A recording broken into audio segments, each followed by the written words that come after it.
Welcome to the Undergang Armchair.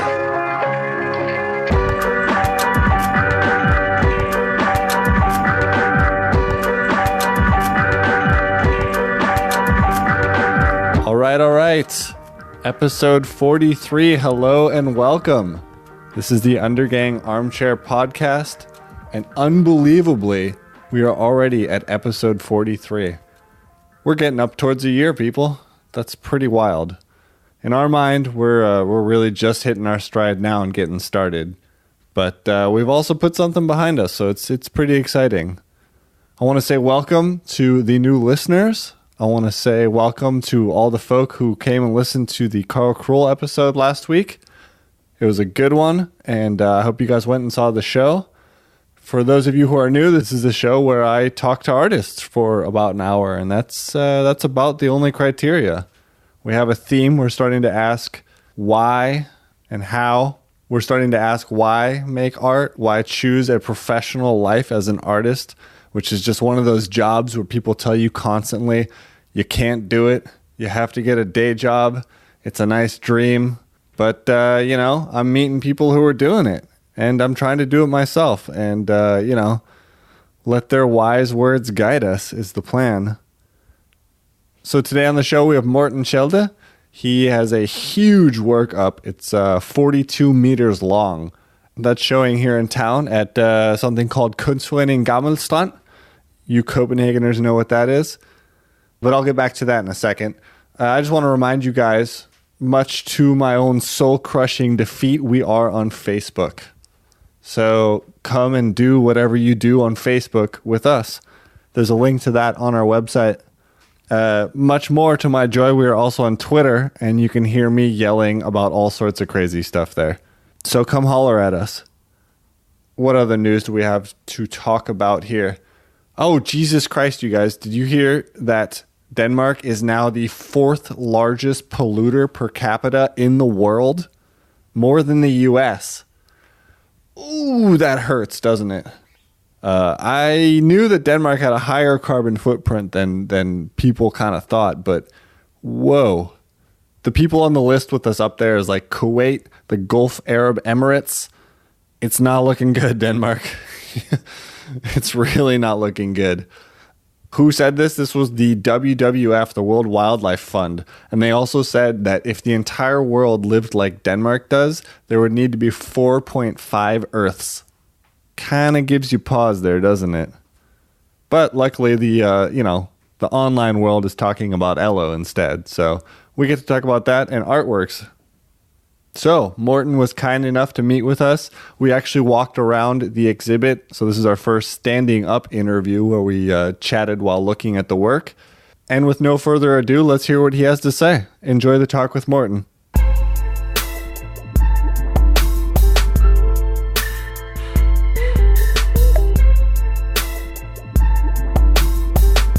There's no official. This is the first walking talk we've ever done.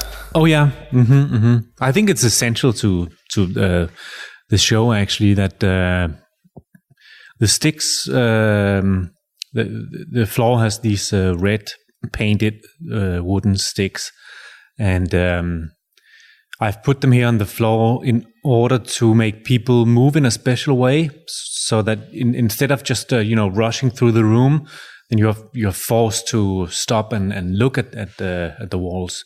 You're also forced to stand next to people closer than you normally would because there's these clear areas. Yeah. I suppose that the optimal the optimal way of seeing the show is just by yourself. Yeah, I mean it's definitely but, now. It's not going to happen. But sure, you can come right Tuesday morning. Tuesday morning at 11. It's just you and me here. Well, it means you have to walk a bit, and right. Take care not to stumble over. Right, you have to look at the works and look down at the same time. Yeah. And then at some point, okay, you're gonna stop and you're gonna. Yeah, so it's like simulating nature, but in a very sort of artificial way. Due to the paint on the sticks. So it's obvious that they're taken from a forest or and then turned into art objects. Right. Yeah. Well, the thing I noticed immediately upon coming in here the second time is that it's very absorbing. You're right. When there was a lot of people, it felt, I don't know, it felt like the works became more of a decoration on the wall, whereas now it's more absorbing, which is nice. So, I mean, it could definitely be recommended to come here in the off hours and see and kind of feel the work, because you can feel it more. But I did enjoy the dance that the sticks that were on the floor made, you know, and you're kind of like, am I drunk or am I just kind of walking funny? Yeah. But I mean, installation must have been, well, let's break it down. So like did you make the work for the space, or did you have the work and they offered to show it? No, I made the work specifically for this space. Yeah, I mean, it's not, I don't think of it as site specific really, but it's made to measure to these walls. Right, it fits the dimensions. Yeah, it fits the dimensions here. It's gonna in the spring next year, 2015. It's gonna be shown in Viborg Kunsthal. Is that a very different setup It's than it is here? It's a very different setup. Yes. It's I think it's 6 small rooms in Viborg Kunsthal, so I have to sort of rethink the whole way it's presented. Right. Probably will have to build walls, and I'm gonna have to construct a kind of labyrinth. Right. So you'll have them very up close when you pass through one of the rooms. Where I'm gonna put as many as I can. So you're gonna like walk through a painted forest, and then at some point you're gonna emerge, and you'll see some. Like I imagine having the house as a central motif as it is here, but it's going to be in a very different way, because you have to sort of find your way to it first. Right, it'll be a clearing at the end, kind of. Yeah. That's how I imagine it now. Sometimes things turn out differently when you once you're physically handling them. Right. You come up with new ideas. Right. Well, that's part of the real good reason as an artist to show your work, because it actually changes the nature of the work and the way you think about work. Oh, yes. Lot, you know? Yeah. The whole idea that an artist should just stay at home and do their genius work in the attic. I don't believe in that, because you do have to interact with the world. At least it adds an element of change to it. It is. You know, and I'm thinking here, like, for instance, you have a piece cut out to fit the exit door, which I'm sure is fire code. It has that door can't be blocked. Exactly. And you know, are you going to have to remake that piece when you hang it again? Yeah, I'm gonna have to probably do it over that part of it. Right. I had to cut out part of the drawing, to make room for the door, the exit door, and also you have the the column coming up here. Yeah, there's a column here. Yeah. I decided just to put it just straight on the column. Right. It doesn't really fit in the same way as the larger parts of the work does. But while installing it, I was considering, maybe I should sort of build a box for this piece of the work, because it doesn't really fit exact. But I thought this was much better, because it shows you the fragility of the material. Right. This is the only place where you really can sort of look behind. Right, where the paper's bending out a little bit from the wall. Yeah. So you can actually see if you look behind it. Yeah. Right. Well, the whole piece is actually very fragile, but you know, I think you're right, because some of the parts where it's painted black, it's very dark. It's a nighttime kind of scene. Yeah. It feels heavier somehow. Yeah. Which makes it look harder in a way. Yes. I think maybe we should break it down for people who haven't seen it, though. This is how long piece you've made? I've made 42 meters of Indian ink painting on paper, and I've used paper rolls. So it means that I have how many parts? Whatever, maybe 1.5 divided by 42. 20 something individual sheets of paper which I've painted on. Right. And they're 1 meter and 50 wide and 3 meters tall. Right. And then they're laid up next to each other with no visible border in between. And they fill the entire one room, and then another piece fills another room. Yeah. It seems like there's a lot going on, obviously, in a piece this big. I'm drawn to the owl constantly. It's a forest scene. There's a few people. There's hidden eyeballs. There's an owl. It goes from day to night. There's a house. Is this simply an immersive experience, or are you telling a story? Is it a narrative, or where are we going? I think it's both. My mindset when I was working on it was very much to immerse myself in just painting, like each individual element. If you can talk about something individual really here. But like I had to concentrate really on where I was, and the largest part of the work, it's actually it's trees and it's a shrubbery, and we want a shrubbery, and sort of details of shadow and light, and the changing from daytime into nighttime. So a lot of it is really just very subtle or meditational in a way, which I've taken into the title of the show as well. So, but there are some sort of dramatical highlights. What was the title? It's the title of the show is Red Noise Meditation. Yeah, but I mean, it seems to be full of symbols too, which are symbols. I mean, I know your work, so you do kind of have similar symbols showing up again and again. Is this your creatures? Are these the things that you kind of return to again and again? Yeah, there are some elements that I always seem to return to. One is I just saw more hands there. Yeah, there are hands over here. Yeah. And there's the house on the hill. It's all about this. It has an eerie moment to it. I think many of the elements, kind of this spooky or the filmic reference. It's very noir in a way. Very what? Noir. Noir, yes. Yes. Dark, deep shadows, high contrast. Yeah. I suppose, in a way you could say it's all about some kind of theater going on inside my head, which I think is, not unique to me, but I think it's something that all people have this kind of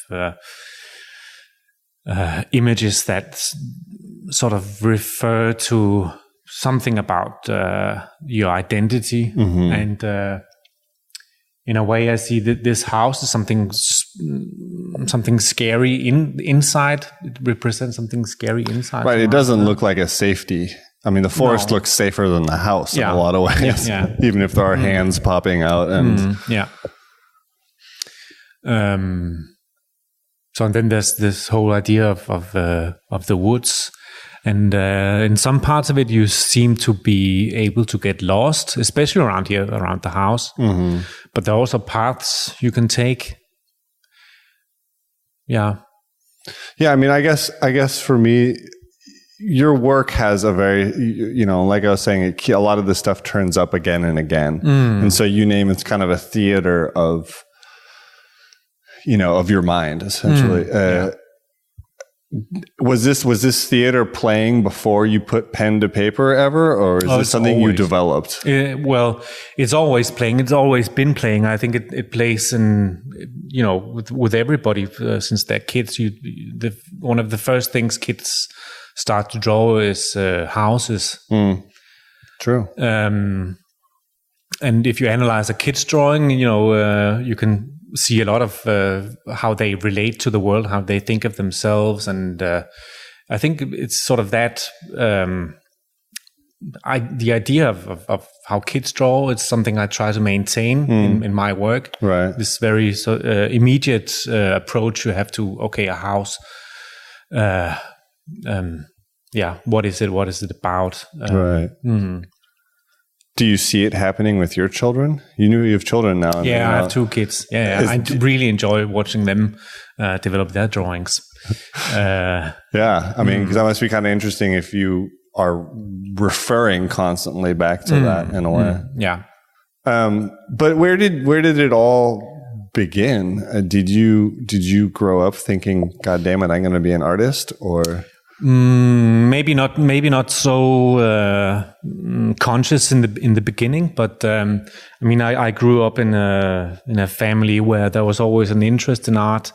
Was it around here, or was it? Yeah, in Birkerød, a bit north suburb of Copenhagen. Yeah, suburb of Copenhagen. Yeah, and well, my father, he made films. He made a lot of films for Statens Filmcentral back in the 60s and 70s. That would be what it's like like a state archive of films. Okay. Yeah, and they would do documentaries, especially on all sorts of subjects. Okay. And he would just come up with an idea and approached him with the idea, and very often they agreed to his ideas. So he had a lot of freedom to kind of think creatively. Yeah. He was a teacher, school teacher, but he spent all his holidays doing these kind of projects that he came up with. Yeah. I remember spending one summer in Jutland searching for a lost English radio transmitter from the Second World War, which was apparently lost in a lake up in Jutland. So, and you guys were hunting as a family? We were hunting as a family, with a friend of his, and we had my dad and his friend. They had scuba divers searching the lake and so on. And these kind of Did you find it? It was found, but not in the lake. It turned out that some guys who had nothing to do with the resistance movement had just found it, and they just put it on a roof where it stayed until it was taken apart at some point. Yeah. And then they found the remains of this radio transmitter. It seems to me like that would be a good lesson for a kid in dedication to a project, and saying like, there's a dream I want to, fulfill. And now we're going to traverse the entire side of the country trying to find it and swim to the bottom of the lake. I don't think many people have that clear of an example of that as a kid. No, probably not. No. So where did you start thinking, okay, I actually want to go to art school? Or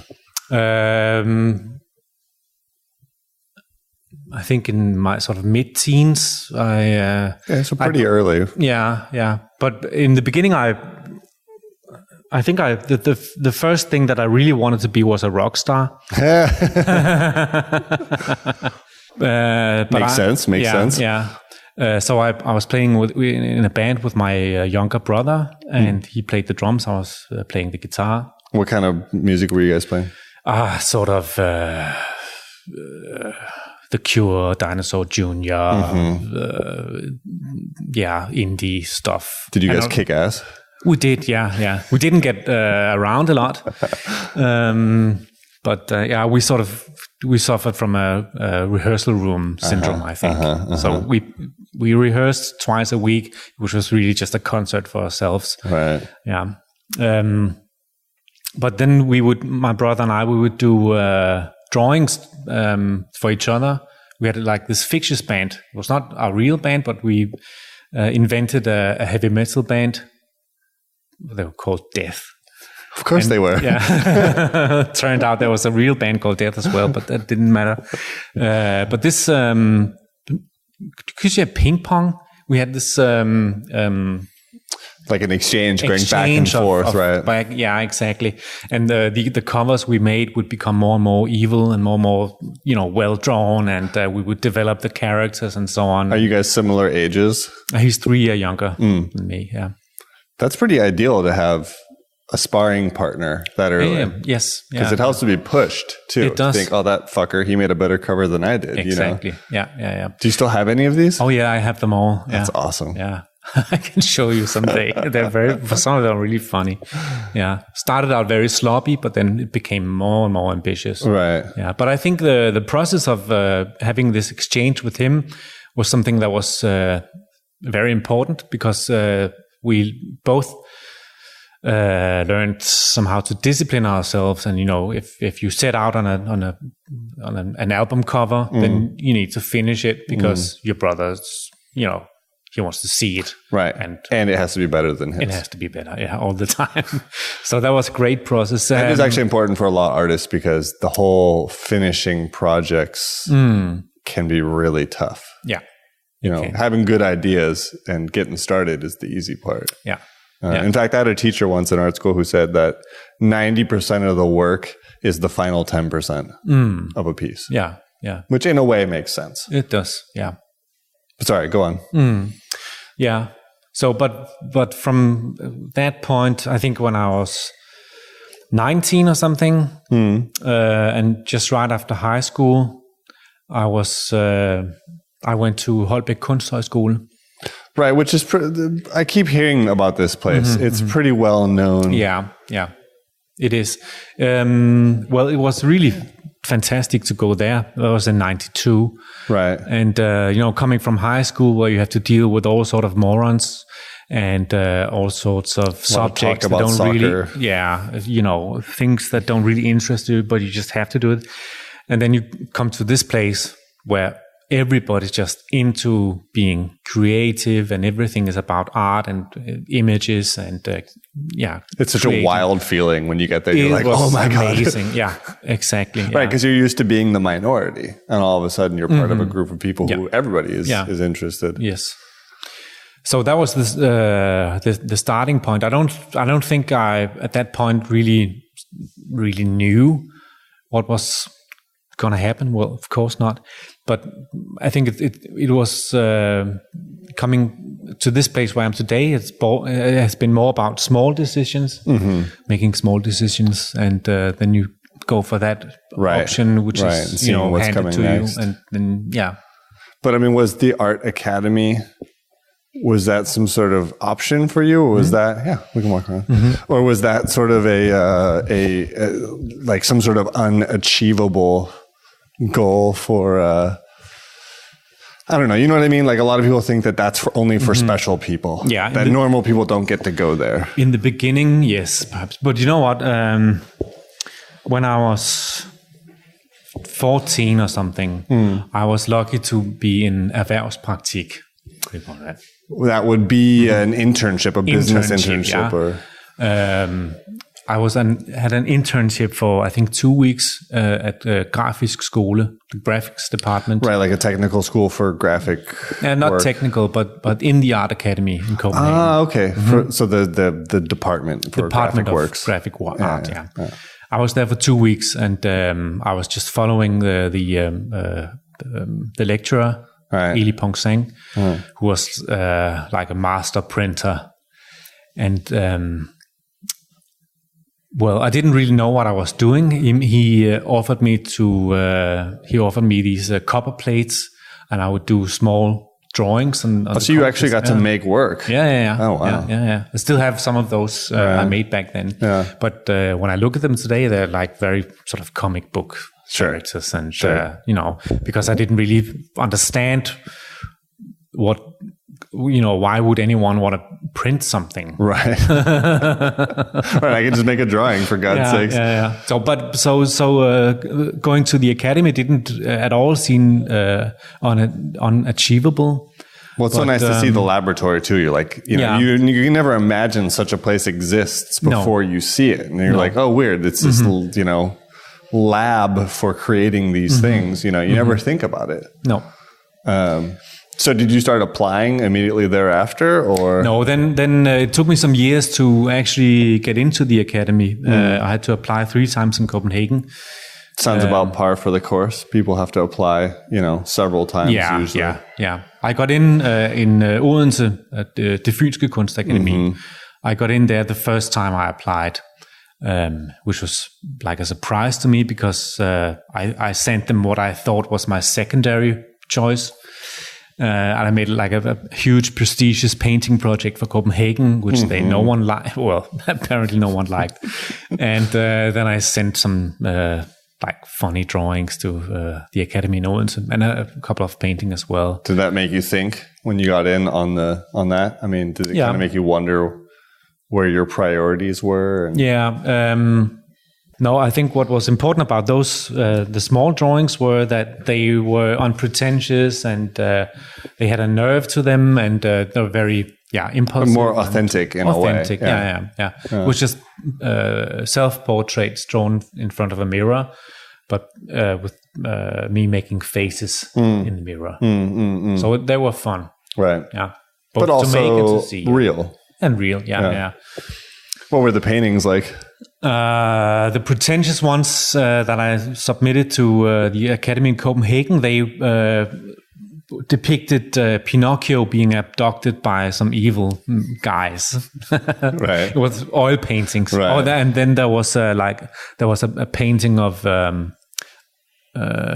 Hitler and Mussolini and some of the German generals leaning over a table with a map. Wow, that's heavy. But then I placed Darth Vader in that context. Wow. So I don't know. It's funny to look back at what you do, and I think it's important because I think a lot of people who listen to this show are young up and coming artists or young people, and it's really important. For me, those kind of rejections are really important because it helps you look at your work from new eyes and say, okay, why wouldn't somebody like this? And then you're like, well, maybe Darth Vader standing next to Hitler is a little heavy-handed, or whatever, and then it helps you kind of realize what is important about what you do. Yeah. Well, I think one important lesson was, or still is, that you don't necessarily have to think your way to the work, but in my case at least, I have to just be present with the materials, and I have to be open to whatever develops. But it's not so much about having one great idea that says everything about the world, right? But it's more about being able to pay attention to what you're actually doing. Right, that's the most important thing. Whatever method you devise or find out is the right one. Yeah, and stop constructing things. Really, yeah, that makes a lot of sense. But you got to keep working at the same time. Oh yes. I mean, but you kept applying to the art school in Copenhagen. You decided not to go to Odense. Oh, I did go to Odense. I was there for 2 years. Oh, okay. Yeah, great experience. Okay. Yeah, it was back in the day where if you got in, you would move to Odense. I think today now people commute. There's a tendency to people just commuting. Right. So you have your laptop and you probably have a desk. Right. In the academy. Right. And then you can, and your work is going to be like that. It's going to be desktop, right? Laptop, computer work, right? Whatever fits in that context. So I think, to me, my work is very much about being in one place, or at least trying to be in one place at the time, right? Is it also a matter of 24-hour access? I mean, of being able to let it sit and then come back to it, and then let it sit and then come back to it. I mean, I feel like if you're disjointed, if you're traveling, if you don't have your usual studio, you spend a lot of time just setting up, taking down, getting into the zone, whatever it takes. Yeah. I think, well, for me, it doesn't work very well that way, traveling all the time. And well, you need some sort of space in which you feel intimate, and I suppose for some people, the computer is going to provide that space. For others, it could be a sketchbook. But I think also having a physical space that you relate to every day, and it's important to me. Yeah, that's what I'm missing. I mean, as a photographer, I'm a film photographer. I have a dark room. I like to do the handwork, but. At the end of the day, it's still a lot of computer work. Yeah. And it's tough to retain the kind of presence and focus that you need in order to continue, to make something, to finish something. Yeah. But so did you always have the idea that you wanted to go back to Copenhagen while you were in Odense, or how did that? Not in the beginning, but I was having a good time actually in Odense, but I knew that it would be better choice probably to be in Copenhagen, as it's a bigger city and the academy is more well funded and the center of the art world in Denmark, for sure. Yeah, it's the center of the art world, and that's where I wanted to be, basically. Right. Yeah. Were you ambitious at that age too? I mean, were you really thinking, I'm gonna fucking do this? Yeah. Always. Yeah, I think so. Yes. I mean, because I think for a lot of artists, when they're in art school, at least my experience was that a lot of them were like, as long as I can stay out of the art world, the better. That I can just work on what I have to work on and not think about money and all that stuff, which I think makes for a real nasty shock when you're done. True. When you are born from the egg of the art world, because it's a whole different ballgame once you leave school. Yeah. I mean, I don't in particular like the art world, but I love making big pictures, and you have to somehow make it possible for yourself to be able to go on doing these things. Right. Yeah. I mean, you can spend your whole life yelling about how fucked up the system is. Exactly. Or you can just try to find some sort of system that works for you for making art, Yeah.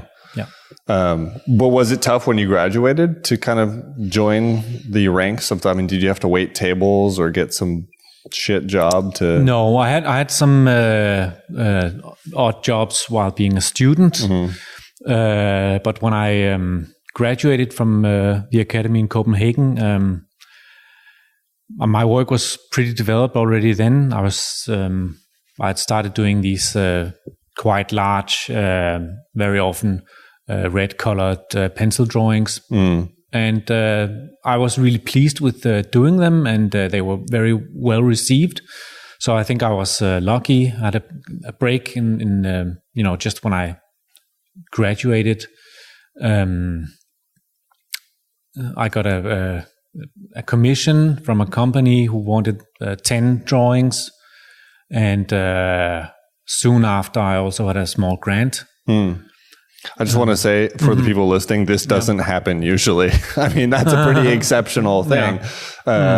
Incredible. And I guess what that shows is that you were able to use art school really well. You were able to make a lot of work and develop what you were doing. Yeah, and I spent a lot of time being in the academy. Right. One thing that always puzzled me about art schools is this thing that, when I start in an art school, I go there and I'm there every day, and I work in my studio and I talk to the teachers and my colleagues and so on. But then there's a large group, I don't know how many.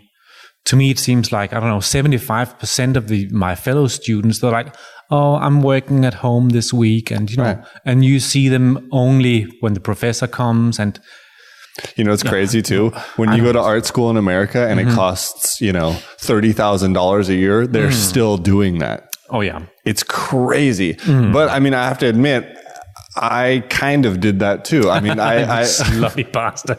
I was too young, I moved away from home, and then it was all about experiencing the world and meeting people and getting out there. And I think I'm not upset about it at all, but I had to pull myself together afterwards. Yeah. But you're doing something now, which is something that relates to that side of your personality, which is something that works out very well, it seems.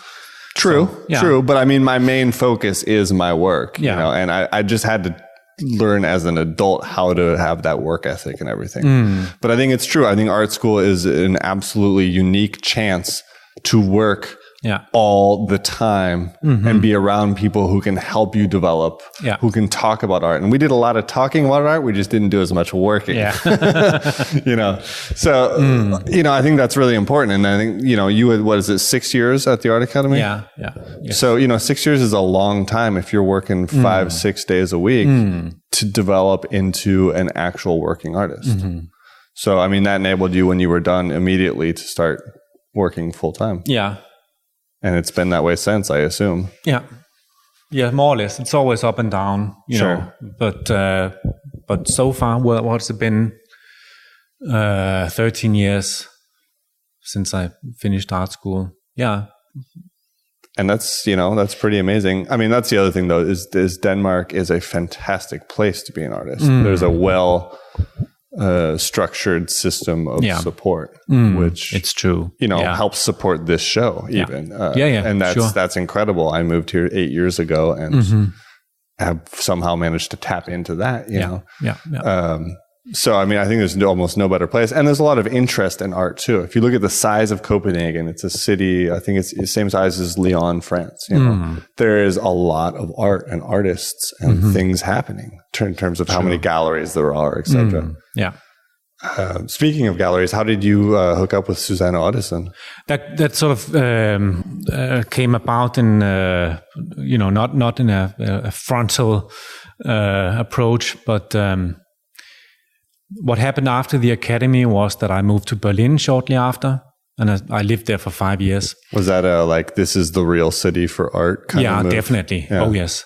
But I remember when I was leaving for Berlin, I went into Susanne Ottesen's gallery with a roll of, I think, 3 of the large drawings that probably the ones that I had on show here in Kunstforeningen back in 2001. For your exit show. Yeah. I rolled them up and I went into the gallery and I spoke to an assistant and I was sort of very pushy and going, oh, you need to show these to Susanne because, this is the fucking future. So have a look at it. Did you say it like that? I probably put it more politely. Wow. But that was the message. I also went to Statens Museum for Kunst with the same roll, and they looked at it and, interesting, we'll follow you. Right. But isn't that what you're not supposed to do? Yeah. Like if a young artist came to you and said, should I take 3 big drawings under my arm and walk into an established gallery? Would you say, great idea? And an older artist recommended me to do so. Wow. Because back in the day, I suppose in the mid 80s, that's what you could do. Right. And they would just buy your stuff. That's the impression I got at least. Right. Yeah. But they were interested and they looked at them. So fine. Right. But I don't think Susanne ever got around to looking at my work back then in 2001. Right. But shortly after, I was approached by a Danish gallerist called Gustav Gim. This is probably before my time. Yeah. He closed his gallery, I think, in 2006. Yeah. I moved here in 2007. So. Yeah. He had a good young profile gallery in Islands Brygge. And at some point, he had to close his gallery. His partner got sick from cancer, and they had to shut down their very good little gallery. But Gustav, he started working with Susanne afterwards. And then he showed her my work, and then she took interest in it, and then which is usually the best way for things to work. Network your way. It's a Trojan horse, really. I wasn't aware of it, but that was what happened. Well, I mean, that's the thing. I actually have walked into a gallery with a picture and just kind of waved it at them, and I ate shit. It's really, really tough. An introduction is clearly the best way. It is, and I think especially now where there's so many people who want to be working artists, I think your average gallery gets every day people are trying to show them work either digitally or in person. Yeah.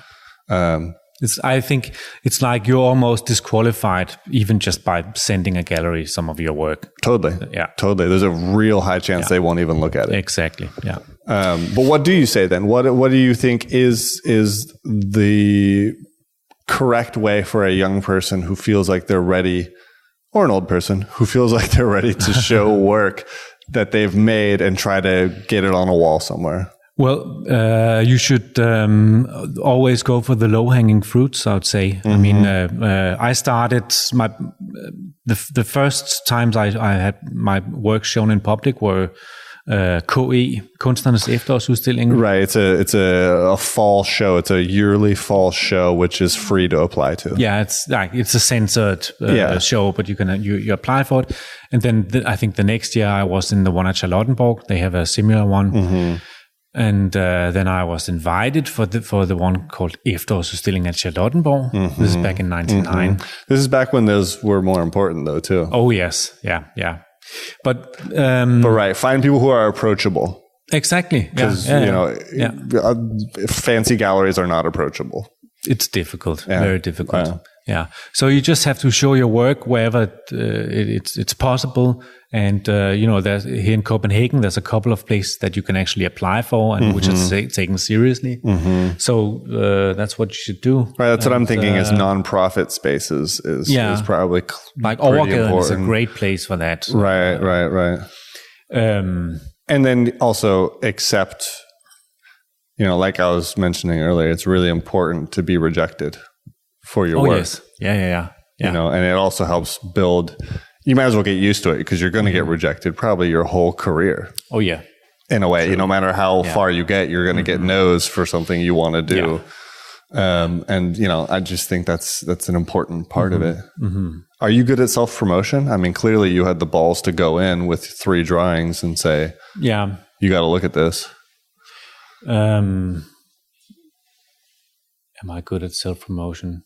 I don't like promoting myself, but it's a part of it, right? I suppose I realized at some point that I have to do something about having my work shown. Right. Right, because people aren't going to find you otherwise. No. So put it on the wall and invite people to come and see it. Right. Yeah. But I mean, is it unpleasant, that part of it? No, not making a show. That's nice, but say Facebook, I'm a bit ambivalent with that thing. Oh, I feel you on that one. You don't know if am I posting too much, and are people getting tired of it, and am I overexposing myself? And so it's such a weird thing. But I see you poking around on Twitter too. Oh yeah. But I mean, I feel like that stuff's developing as we go. It's tough to figure out what exactly their function is. Yeah. So, but I think it is somehow important. I just put this podcast on Facebook, I'm ashamed to say. Yeah, that's great. I mean, that's the right thing to do, right? Yeah. For networking, at least, or at least for just making it accessible. But I do also want to go back to the work, of course. Yes. Have you followed a similar line throughout? I mean, when you came out of art school with those 3 big drawings, was it a similar trajectory that you're going on now, or did you at some point hit a dead end and have to make a left turn? I have hit what I felt was dead ends, but somehow I came back to a path that this is pretty obvious should be on that path. So both years, and I mean, some years ago, I had to reconsider my relation with the drawing, and especially large scale drawing.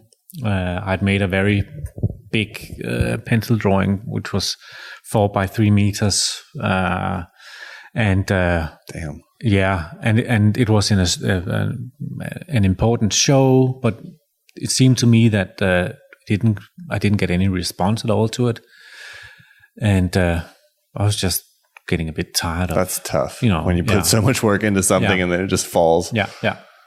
So I think. Well, I did get some response, of course. One of them was the invitation to do some work, site-specific work in Amalienborg Castle for the Crown Prince. That's not nothing. It's not nothing. No, but I having dreamed of being a rock star, I prefer sort of, immediate applause. Right, you stand on stage and everyone loses their shit. Yeah, exactly. Yeah. So, but of course that's something. But I reconsidered my work for that commission, and I wanted to do a painting. So. I spent a lot of years painting in art school as well, and gave it up at some point because, different reasons. It was difficult to paint somehow for me. Yeah, I don't think I've seen many. No. You haven't painted much recently, right? I came back to painting these last couple of years, but I thought it was a nice occasion to pick up painting again doing this piece for the Crown Prince, because it would be like a maximum pressure on me to make something proper. Don't fuck it up. Yeah. So I made a very nice piece, I think, and I did everything which stood in my powers to achieve the same kind of intensity that my pencil drawings had. Right. I wanted the same intensity to be applied to that painting. I think I succeeded in doing so. Right. Yeah. But that was like a situation where changing the materials forces you to reconsider a lot of things. It was not, I couldn't just like make a translation of a drawing. I really had to invent a new language for myself to do this painting. Well, I thought that whole project was very interesting. I did see it. It's the prince's residency at the castle, and they hired 10 artists or something. Yeah. I know Olafur was there, John Carner. Yeah. What a spectacular piece of paper to paint on, though. I mean, yes. You know, yes. And that's there forever now. That is a historical document for this country in a way. But that kind of signified some sort of change for you. Yeah. What about the fact that, I mean, you seem to be very much just accepting what comes to you and then putting it on paper. You know, you were talking earlier about the theater of the mind and all. Yeah. Do you ever fight that? Do you have to, do you think, okay, I'm going to make a political picture or something, you know? Oh, yeah. I look at other artists and I'm like impressed with either how political they are or how conceptual they are and how well spoken they are, about their work and their meaning in the world and so on. And, I just try to keep a hold on myself, I have to discipline myself in order to make the pictures, and I need discipline to stay with, keep working with the same motive to get somewhere with it. Do you write about the work at all? Because that's one of those weird things about art school, at least when I was there. It was very important to write about your work, to conceptualize. Even if the work wasn't particularly conceptual, you had to conceptualize what you'd made afterwards to present it and speak this language, this arts English. Yeah, exactly. I always loathed that kind of art language because it, doesn't mean anything most of the time. There's so much bullshit in the way... if you read, the press releases on the internet from what's it called, eFlux, for example. Right. It's the same kind of lingo, and I always felt, when I tried to open a book which I was supposed to read because it had this theoretical something interesting for me, then I would fall asleep immediately. I mean, I once read. The Return of the Real, which was, at the time when I read it, I felt like, okay, this guy is pointing out some things which is just so obvious. Right. Why do I have to read this? I just thought it was really boring. So I just read what I'm interested in, and I read novels and biographies and so on. I tend to fall asleep with the theoretical stuff. I know what you mean. I'm trying to read right now a book of critical theory about photography, and I simply have to reread again and again and again because my brain just immediately starts running out the back door and being like, la la la, wants to go play in a field. Yeah. And in my case, I'm trying to do it because I think it's good for me. My work isn't as much feeling based. I do have ideas and concepts behind it, but I'm just not very good at articulating them. And I think that's just one of the tough things about the modern art world now is learning how to present your work. Making the work is one thing, and then how to present it is a whole other thing. Yeah. And no one's going to do it for you until you've already been around. I guess now, do you have the luxury now of being able to just make the work and say, okay, you guys do the rest of it? No, I don't think so. I mean, I still have, to do the whole, everything that's involved in it, and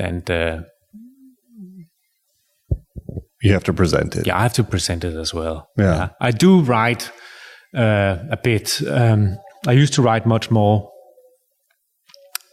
I suppose in the academy time where you were required. It was. I wasn't really required to, but I think it was a good means of self-reflection, and you're thinking about what should I do and why should I do it, and right. Yeah. Well, how do you stay inspired? You just read whatever it is that interests you, or do you go out and see a lot of artwork? Are you engaged with other people's work? Sometimes I do. I don't get out enough, I think. It's always nice to go out and see other people's work. I think it's very often inspiring.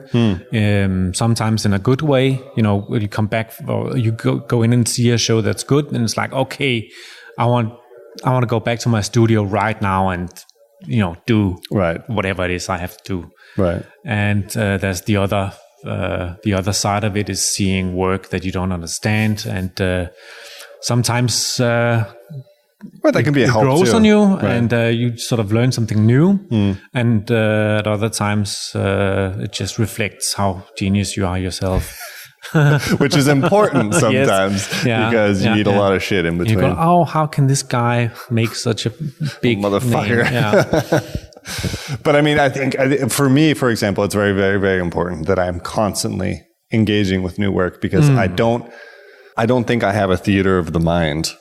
No, per se. I have ideas constantly churning, but I need to be constantly putting new food into the mill, you know? Yeah. And so it's, again, it goes back, I guess, to this idea that you just have to find your own flow and your own way of doing it. And maybe you're not able to write long treatises on advanced critical theory or, ideas behind it.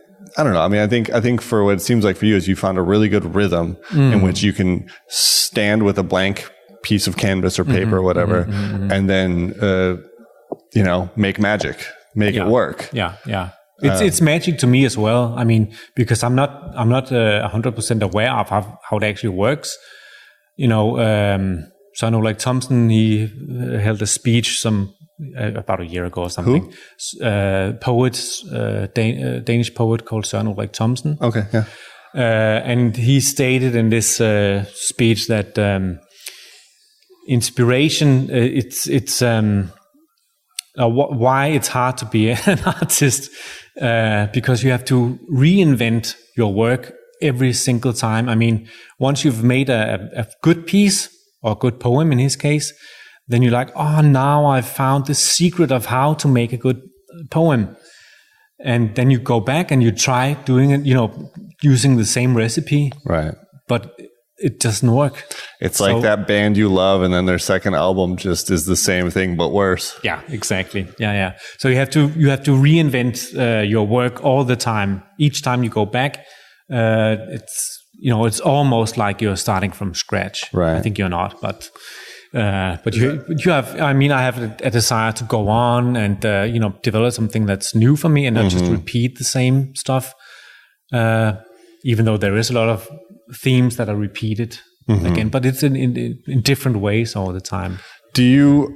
Since you have not so much cognitive control over what you're doing, are you afraid the theater is going to stop producing at some point?